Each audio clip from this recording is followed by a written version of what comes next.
오늘 같이 나눌 하나님의 말씀은 마태복음 5장 7절입니다. 같이 한 목소리로 봉독하도록 하겠습니다. 시작. 긍휼히 여기는 자는 복이 있나니 그들이 긍휼히 여김을 받을 것이미요. 아멘. 자, 오늘 설교의 말씀은 새벽 묵상, 팔복 새벽 산행 7번째 시간으로서 설교의 제목은 긍휼히 여김을 주고받는 복입니다. 긍휼히 여김을 주고받는 복. 자, 한 주간 동안 잘 지내셨는지요? 오늘도 여전히 우리에게 또 새 호흡과 또 새 생명을 주셔서 이렇게 다시 새벽 산행을 시작하고 우리 같이 동행하게 되어서 참으로 감사하고 기쁩니다. 오늘 새벽 산행에는 또 어떤 주님의 음성이 우리를 기다리고 계실까요? 또 그로 말미암아 우리가 또 큰 깨달음과 교훈과 또 삶의 실천을 할 수 있게 되기를 기대합니다. 자, 같이 새벽 산행을 시작해 보도록 하겠습니다. 자, 오늘의 본문의 말씀을 우리 같이 봉독했는데 읽어보니까 오늘은 긍휼에 대해서 이야기하고 있다는 것을 볼 수 있습니다. 그럼 긍휼이라 여러분 혹시 최근에 다른 사람으로부터 긍휼히 여김을 받아보신 적이 있으신가요? 네, 혹시 있으시다면 그때 여러분의 기분과 감정은 어떠시던가요? 저도 저희 부족함과 실수 그리고 실력 없음 등등의 많은 이유로 여러 차례 다른 분들로부터 이러한 긍휼히 여김을 받은 기억이 아직도 많이 있습니다. 특별히 제가 긍휼을 가장 많이 받았던 때가 지금부터 몇 년, 20년 훨씬 전인데 내과 레지던트 1년차를 시작할 때였습니다. 내과 레지던트 1년차는 무척이나 바쁜 시절인데 할 수 있는 건 아무것도 없고 그러니까는 모든 하나하나를 이제 선배로부터 배워야 되는데요. 모든 술기, 즉 주사바늘 꽂는 것부터 시작해서 또 응급 상황에서 심폐소생하는 것까지 모든 것을 다 배워야 했는데 그때 선배님들이 저에게 정말 큰 긍휼을 많이 베풀어 주셨습니다. 왜냐면 할 수 하는 것도 없는데 모든 것을 참고 기다려주고 잘 할 수 있다고 북돋아주고 그렇게 가르쳐 준 것이죠. 또 감사한 것은 또 환자분들께 굉장히 감사합니다. 환자분들이 저를 긍휼히 여기셔서 아이고 새내기 의사 선생님이구만 그러면서 해보라고 자기 몸을 내어주는 그런 긍휼을 통해서 제가 의사로 수련을 받게 됐고 이제는 능숙하게 의사 일을 할 수 있는 그런 혜택을 얻게 되었습니다. 그때 그 마음의 어떤 위로와 고마움이라 이루 말할 수 없을 정도로 이렇게 진하게 다가오게 됩니다. 그리고 평생에 잊지 않고 그 따뜻했던 긍휼을 여기는 그 호의를 간직하려고 애쓰고 있습니다. 또 반면에 여러분들은 최근에 내 주위에 누군가를 이렇게 긍휼하게 여겨보신 적이 있으신가요? 또 그렇게 남을 긍휼히 여기는 것이 쉽던가요? 쉽지 않다고 여기신다면 과연 어떠한 마음으로 또 그렇게 긍휼을 베푸셨는지 정말 궁금하기도 합니다. 마찬가지로 제가 레지던트 1년차를 마치고 윗년차가 되었을 때 새로 들어온 내과 1년차 레지던트 후배들에게 제가 또 그 술기를 가르쳐 줘야 될 위치에 있게 됩니다. 그때 제가 해보니까 긍휼은 정말 어렵습니다. 그걸 다 참아줘야 되고 그때 몰랐는데 내 밑에 있는 1년차가 그 술기를 배울 때까지 저도 집에 못 가고 저도 제 자는 시간을 빼앗기고 저도 제 스트레스를 다 거기다 쏟아부어야 되기 때문에 그것을 긍휼히 여기면서 참아주고 기다려주는 것이 얼마나 힘들고 어려운 것을 그때 가봐야 알게 되었습니다. 자, 이제 긍휼이라 정말 이 단어는 우리가 정말 인간다운 생활을 하는데 이 긍휼이 얼마나 필요한지 모르겠습니다. 이것만큼 우리의 삶을 풍성하게 하고 아름답게 하는 것은 없는 것 같습니다. 특별히 믿음의 공동체라고 하는 곳이 이 긍휼에 의해서 지탱되지 않고 있다면 그 공동체는 아마도 삭막한 광야와 같은 곳이 되지 않을까 저는 그렇게 분명히 생각합니다. 이렇게 우리에게 꼭 필요한 긍휼에 대해서 오늘 아침에 잠깐 이야기를 했는데 오늘은 팔복 중에서 5번째 복이 바로 긍휼히 여기는 자가 받는 복에 대해서 은혜를 나누고자 합니다. 이것을 위해서 다음 3가지의 소제목으로 말씀을 드리겠는데요. 첫 번째는 긍휼히 여김이란 무엇일까요? 라는 제목입니다. 두 번째는 긍휼히 여김을 받는다는 은혜입니다. 세 번째는 긍휼히 여기라는 명령과 그 순종입니다. 자, 이제 새벽 사냥에서 좀 더 깊숙한 곳으로 우리의 발걸음을 옮겨보도록 하겠습니다. 이 시간 하나님의 마음 깊숙이 위치해 있는 긍휼이 오늘 이 시간 우리의 마음 안에 고스란히 이식되어서 우리의 삶의 원동력이 되는 긍휼을 다 소유하시기를 주님의 이름으로 축원합니다. 자, 첫 번째입니다. 긍휼이 여김이란 무엇일까요? 먼저 오늘 본문 말씀을 다시 한번 읽어보도록 할까요? 마태복음 5장 7절 시작. 긍휼히 여긴 자는 복이 있나니 그들이 긍휼히 여김을 받을 것이며. 아멘. 자, 여기서 긍휼히 여긴다는 뜻의 원어 헬라어는 엘레에몬이라는 단어입니다. 이 단어의 구약의 히브리어에 해당되는 단어는 두 가지인데 하나는 라함이라는 단어와 하나는 헤세드라는 단어입니다. 이 두 단어의 각각의 뜻을 좀 더 깊이 알아보면 원래 뜻 긍휼히 여긴다는 것의 원어적 이해와 해석이 아마 풍성해질 것입니다. 먼저 첫 번째 히브리어 라함은 슬픔, 애통이라는 뜻의 단어인데요. 상대방의 처지를 깊이 이해하고 그들의 입장에서 슬픔을 같이 느낀다라는 의미입니다. 그리고 이 라함은 레헴이라는 단어에서 나왔다고 하는데 여러분 기억하시겠지만 재작년 담임 목사님께서 특별히 이 부분을 재미있고 감동적으로 설교했던 것이 생각이 납니다. 이 레헴은 여성의 자궁을 의미하는 단어인데 임신 때 자궁 안에 있는 태아를 위해서 어머니는 자신의 상황을 고려하지 않고 무엇이든지 태아를 위해 아낌없이 주는 그 자궁이 바로 하나님의 긍휼을 가장 잘 표현한다고 해서 붙여진 단어라고 설명하셨습니다. 정말로 하나님의 긍휼은 그런 것 같습니다. 또한 이 긍휼히 여긴다라는 히브리어의 또 다른 두 번째 뜻은 여러분 또 익히 알고 계시는 헤세드라는 단어입니다. 자비 또는 은혜로 잘 알고 있는 이 헤세드는 한 걸음 더 나아가서 상대방의 감정에 공감할 뿐 아니라 상대방의 어려움을 타개하기 위해서 실제적으로 행동하여 구체적인 도움을 주는 것까지 포괄하는 개념입니다. 이러한 헤세드는 하나님께 속한 신적 속성이며 이를 통해서 하나님은 당신의 백성을 죄에서 구원하시고 구원으로 이끄시는 그런 속성입니다. 출애굽기 33장 19절의 하반절에는 하나님 자신을 이렇게 스스로 계시를 하고 계신데요. 제가 읽어보겠습니다. 나는 은혜 베풀 자에게 은혜를 베풀고 긍휼히 여길 자에게 긍휼을 베푸느니라. 아멘. 하나님은 은혜를 베풀 자에게 은혜를 베푸시고 긍휼히 여길 자에게 긍휼을 베푸신다라고 하나님 스스로를 우리에게 이렇게 소개하고 계십니다. 우리 인간은 이러한 하나님의 무한하신 헤세드에 감사하며 다른 사람에게 이 헤세드를 베풀어야 하는데 오늘 바로 읽은 이 본문이 바로 그 긍휼을 말하는 것입니다. 이처럼 긍휼은 어떤 이론이나 감정에 머무는 것이 아니라 실천에까지 나가는 것임을 볼 수 있습니다.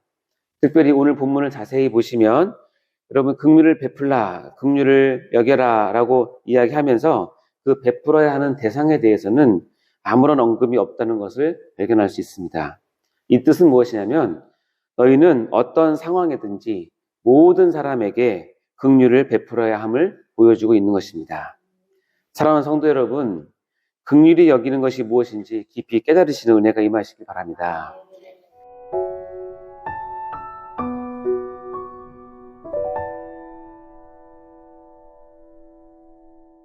두 번째입니다. 긍휼히 여김을 받는다는 은혜입니다. 자, 오늘 또 한번 본문 말씀 같이 읽어볼까요? 마태복음 5장 7절 시작. 긍휼히 여기는 자는 복이 있나니 그들이 긍휼히 여김을 받을 것이며. 아멘. 이 본문의 후반절에 나오는 긍휼히 여김을 받는다라는 구절의 동사는 미래 수동태입니다. 이를 신적 수동태라고 부르기도 하는데요. 이것을 통해서 긍휼을 베풀어 주시는 주체에 숨어있는 진짜 행위자는 하나님이시며 그 시점은 미래임을 알 수 있습니다. 즉 다른 사람에게 긍휼을 베푸는 자는 다른 인간으로부터 긍휼의 여김을 받는다라는 의미가 아니라 바로 긍휼의 근원이신 하나님으로부터 긍휼의 여김을 받는다는 의미인 것입니다. 여러분은 하나님께 어떤 긍휼하심을 받으셨나요? 이 시간 저와 여러분 모두가 우리에게 베푸신 하나님의 긍휼하심이 어떤 것인지를 더 깊이 깨닫고 묵상하는 시간이 되었으면 좋겠습니다. 하나님의 헤세드, 즉 은혜를 베푸시는 내용은 성경 말씀 곳곳에 잘 드러나 있습니다. 그 중에 하나로서 예수님께서 친히 하나님의 긍휼을 베푸심과 그 긍휼하심을 인하여 인간이 어떻게 그것을 얻는지에 대해 잘 묘사한 비유가 있어서 이 시간 같이 살펴보도록 하겠습니다. 그 비유는 마태복음 18장 23절부터 27절까지의 말씀인데요. 여러분 다 아는 비유인데 제가 한번 읽어보도록 하겠습니다. 그러므로 천국은 그 종들과 결산하려 하던 어떤 인구가 같으니 결산할 때에 10,000달란트 빚진 자 하나를 데려오매 10,000달란트를 빚진 자를 데려왔습니다. 갚을 것이 없는지라 주인이 명하여 그 몸과 아내와 자식들과 모든 소유를 다 팔아 갚게 하라 하니 그 종이 엎드려 절하며 이르되 내게 참으소서 다 갚으리이다 하거늘 그 종의 주인이 불쌍히 여겨 놓아 보내며 그 빚을 탕감하여 주었더니 라는 말씀이 있습니다. 여기 보면 10,000달란트 빚진 자들이 바로 우리입니다. 상상해 가십니까? 10,000달란트? 여러분 한 달란트는 약 300데나리온의 가치를 지닌 단위입니다. 이 300데나리온, 근데 1데나리온은 능숙한 숙련공의 하루치 임금입니다. 그러면 한 달란트, 즉 300데나리온은 노동자의 1년치 월급, 즉 연봉에 해당되는 내용이죠. 근데 이 달란트가 몇 개라고요? 10,000달란트, 즉 10,000년 모아야 얻을 수 있는 돈입니다. 장난건데 여러분의 조상부터 여러분까지 지금까지 다 모아도 10,000달란트 못 먹을 겁니다.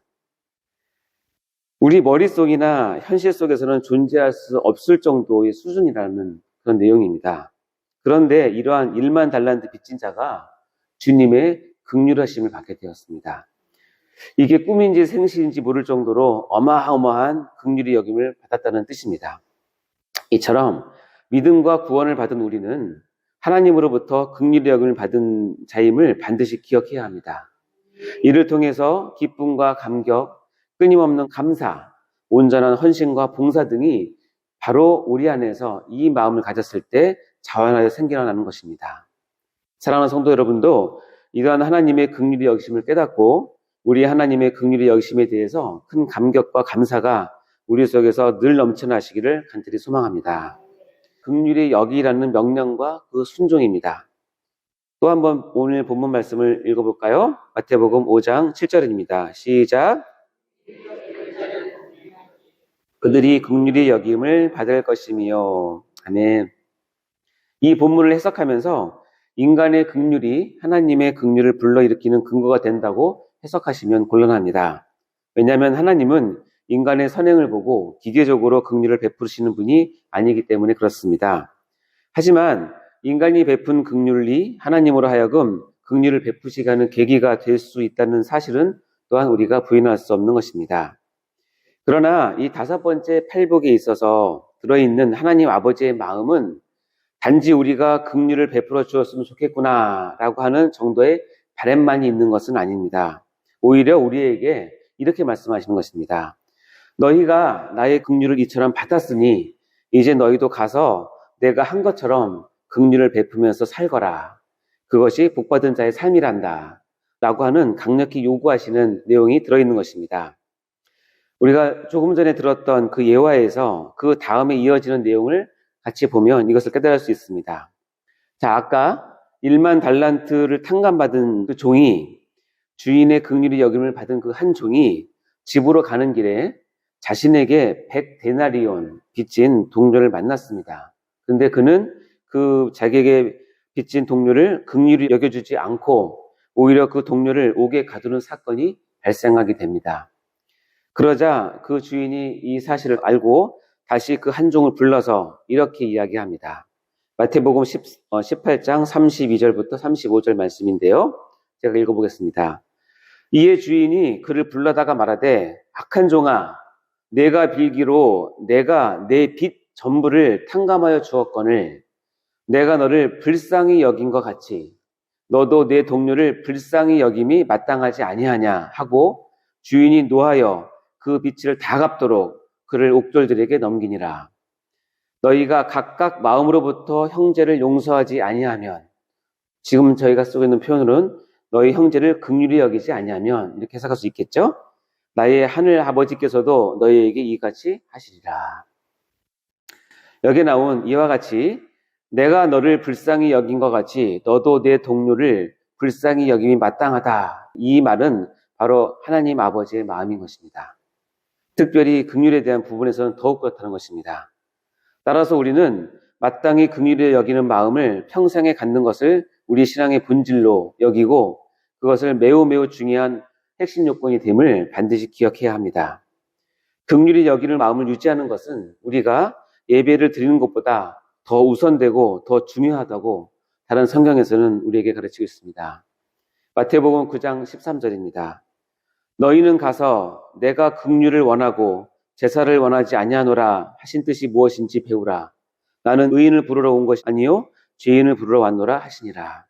이 말씀처럼 하나님은 긍휼을 원하신다는 것을 강조하고 계신 것입니다. 이 말씀에서 주님은 우리의 긍휼의 마음이 얼마나 중요한지 제사나 예배나 봉사나 헌신 등등의 우리 신앙생활의 그 어떤 것보다도 가장 우선적으로 원하신다고 하신 말씀을 우리가 기억해야 할 것입니다. 사랑하는 성도 여러분, 우리의 마음에는 항상 타인을 긍휼히 여기는 마음을 지니고 있어야 합니다. 이것이 주님의 긍휼히 여기심을 받은 우리에게 향하신 하나님의 명령이자 신자들의 의무이기도 합니다.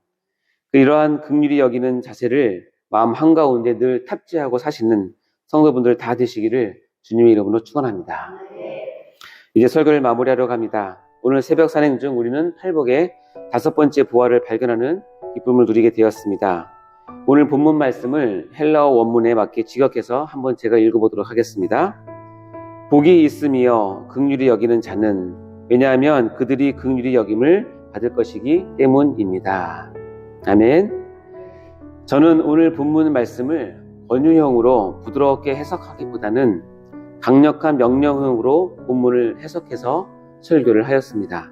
왜냐하면 성경의 다른 구절들이 이 팔복의 5번째 복인 긍휼히 여기는 자에 대해서 그렇게 말씀하고 있기 때문에 그렇습니다. 다시 말하면 긍휼히 여기는 것은 우리의 선택사항이 아니라 반드시 긍휼히 여겨야 하는 필수사항이라는 뜻입니다. 오히려 그렇게 하지 않으면 하나님께 큰 심판을 받을 것이라고 말씀하고 계십니다. 야고보서 2장 13절 말씀을 잘 들어보십시오. 긍휼을 행하지 아니하는 자에게는 긍휼 없는 심판이 있으리라. 긍휼은 심판을 이기고 자랑하느니라. 사랑하는 성도 여러분, 이 시간 여러분의 양손을 가슴에 얹어 놓으십시오. 그리고 한번 곰곰이 돌아보시도록 하겠습니다. 일단 내가 얼마나 큰 하나님의 긍휼히 여기심을 받아 죄사함을 얻고 구원을 얻게 되었는지를 한번 생각해 보십시오.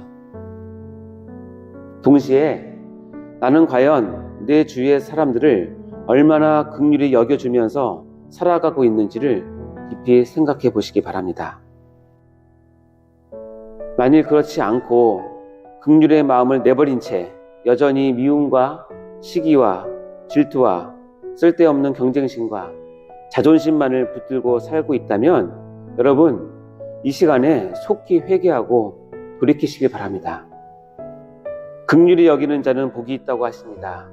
왜냐하면 그가 하나님의 긍휼히 여김을 받을 것이기 때문이라고 말씀하십니다. 이 복을 다 누리시는 복된 성도님 되시기를 간절히 소망합니다. 아멘. 기도하고 마치겠습니다.